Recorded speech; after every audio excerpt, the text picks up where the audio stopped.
बड़ा चौथ, माघी चतुर्थी आदि नामों से जाना जाता है। इस दिन विशेष प्रकार से भगवान गणेश जी का साथ में चौथ माता का पूजन करना चाहिए। तो इससे व्यक्ति के सभी प्रकार के दुख और कष्ट दूर होते हैं। यह व्रत संतान प्रदायक, संतान की रक्षा करने वाला तथा सभी प्रकार के विघ्न और बाधाओं को दूर करने वाली है तथा मनोवांछित फल को प्रदान करने वाली है। इस दिन भर निर्जला रह करके विशेष प्रकार से चंद्रोदय के समय में पूजन करना चाहिए, कथा श्रवण करनी चाहिए और चंद्र देवता को अर्घ्य प्रदान करने के बाद यह व्रत पूर्ण माना जाता है।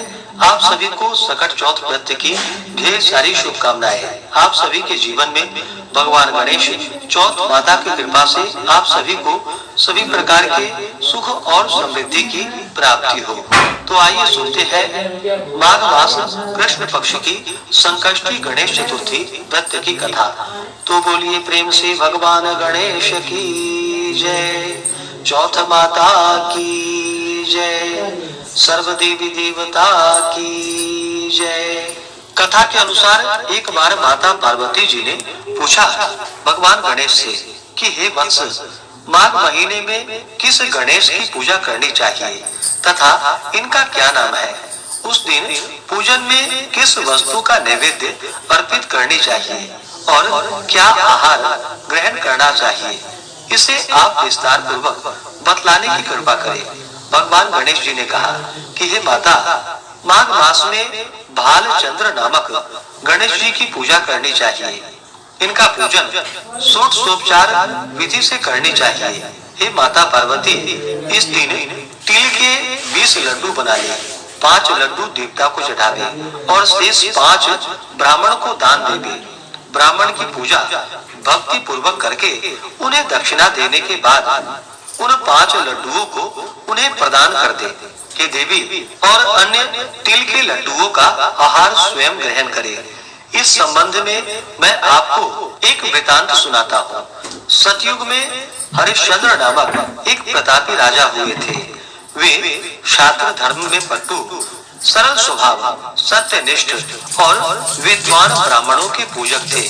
हे देवी, उनके शासन में अधर्म नाम की कोई वस्तु नहीं थी। उनके राज्य में कोई अपाहिज, दरिद्र या दुखी नहीं था। सभी लोग आदि व्याधि से रहित एवं दीर्घ आयु होते। उन्हीं के राज्य में एक ऋषि शर्मा नामक तपस्वी ब्राह्मण रहते थे।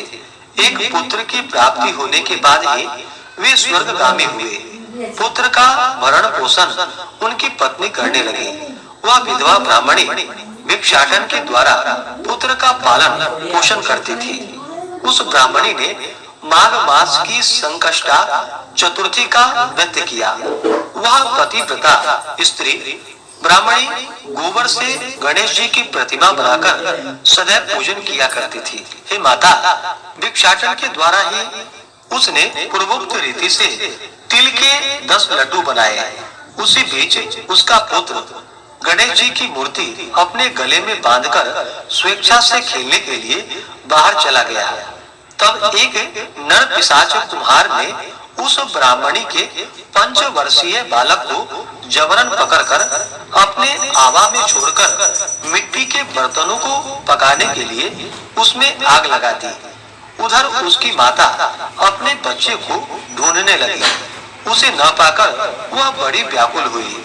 वह ब्राह्मणी विलाप करती हुई भगवान गणेश जी से प्रार्थना करने लगी कि हे गजानन जी, हे भगवान गणेश, हे विशाल शरीर वाले, हे सूर्य नारायण की लीला के सदृश कांतिशाली, हे सुंदर जटा समूह को धारण करने वाले, आप इस दुखनी की रक्षा कीजिए।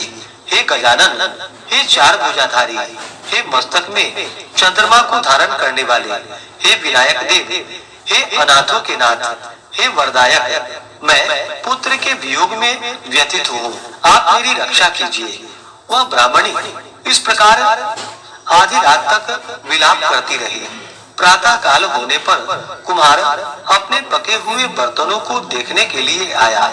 जब उसने आवा खोलकर देखा तो उसमें जांग भर पानी जमा हुआ पाया और इससे भी अधिक आश्चर्य उसे तब हुआ जबकि उसमें बैठे एक खेलते हुए बालक को देखा। ऐसी अद्भुत घटना देखकर वह इस बात की सूचना उसने राज दरबार में दे दी। उसने राज्यसभा में अपने कुकृत्य का वर्णन कर दिया। कुम्हार ने कहा कि हे महाबाहु, हे प्रज्वलित अग्नि के समान तेजवान, हे महाराज हरिश्चंद्र, मैं अपने दुष्कर्म के लिए वध के योग्य हूँ। उसने आगे कहा कि हे महाराज, कन्या के विवाह के लिए मैं कई बार मिट्टी के बर्तन पकाने के लिए आवा लगाया, परंतु मेरे बर्तन कभी भी नहीं पके और सदैव कच्चे ही रह गए। तब मैंने भयभीत होकर एक तांत्रिक से इसका कारण पूछा। उसने कहा कि चुपचाप किसी लड़के की तुम बलि चढ़ा दो, तुम्हारा आवा पक जाएगा। मैंने सोचा कि मैं किसके बालक की बलि दूं, जिसके बालक की बलि वैसे महाराज, मैंने विधवा ब्राह्मणी के बालक को बलि देने की बात सोची। मैंने दृढ़ निश्चय किया, इसे ही बैठाकर आग लगा दूंगा। मैंने अपनी पत्नी से परामर्श किया कि ऋषि शर्मा ब्राह्मण मृत्यु हो गया है, उसकी विधवा पत्नी भीख मांगकर अपना गुजारा करती है। अरे वह लड़के को लेकर क्या करेगी? यदि उसके पुत्र की बलि भी दे दूं तो मेरे बर्तन पक जाएंगे। मैं इस जघन्य कर्म को करके रात में निश्चिंत होकर सो गया।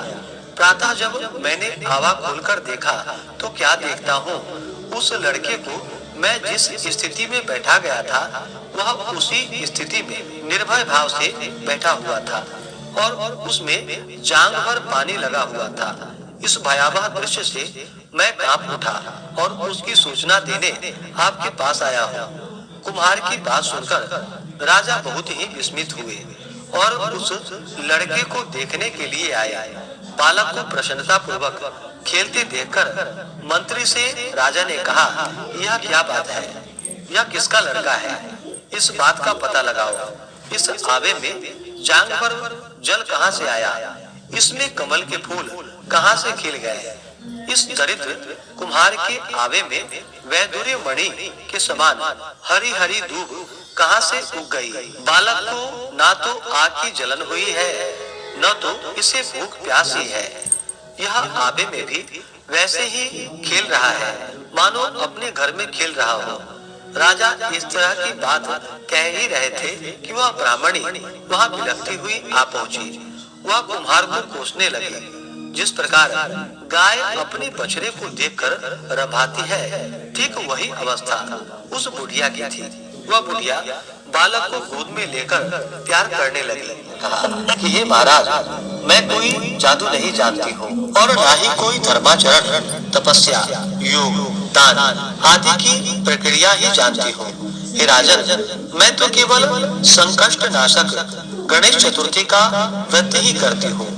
उसी व्रत के प्रभाव से हे राजन, मेरा संपूर्ण जनता इस संकष्ट नाशक गणेश चतुर्थी का व्रत करे, इसमें मेरी पूर्ण सम्मति है। राजा ने उसकी परिक्रमा करते हुए कहा कि हे पतिव्रते, तू धन्य है।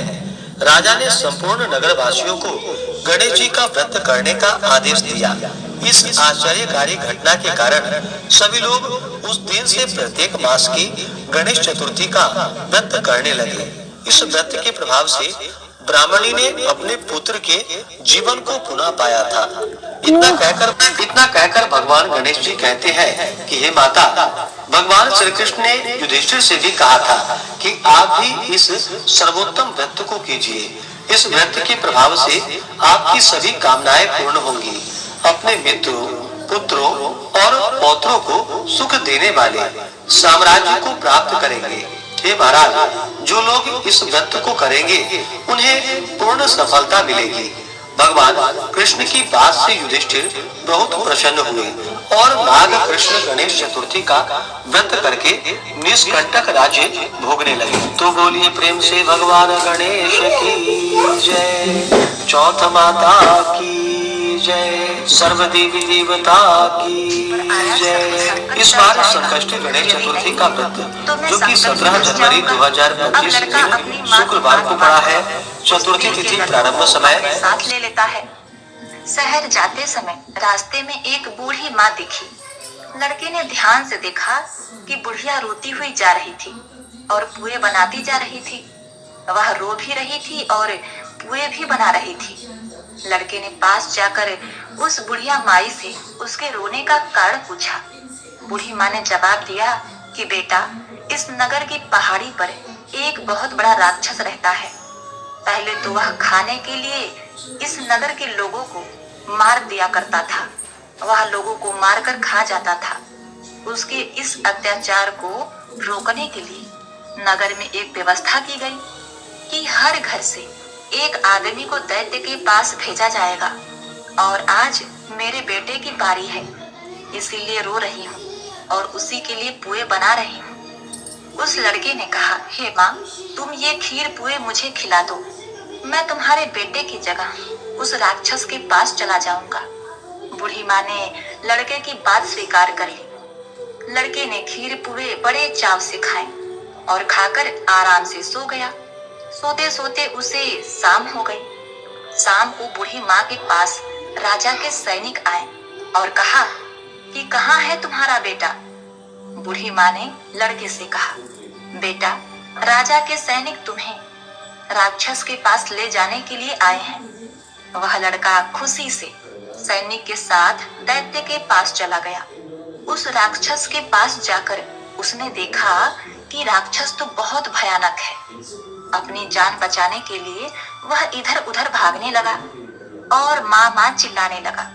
इतने में ही उसे याद आया कि उसकी माँ ने उसे चौथ माता के तिल के लड्डू दिए थे और कहा था कि मुसीबत में यह तुम्हारे काम आएंगे।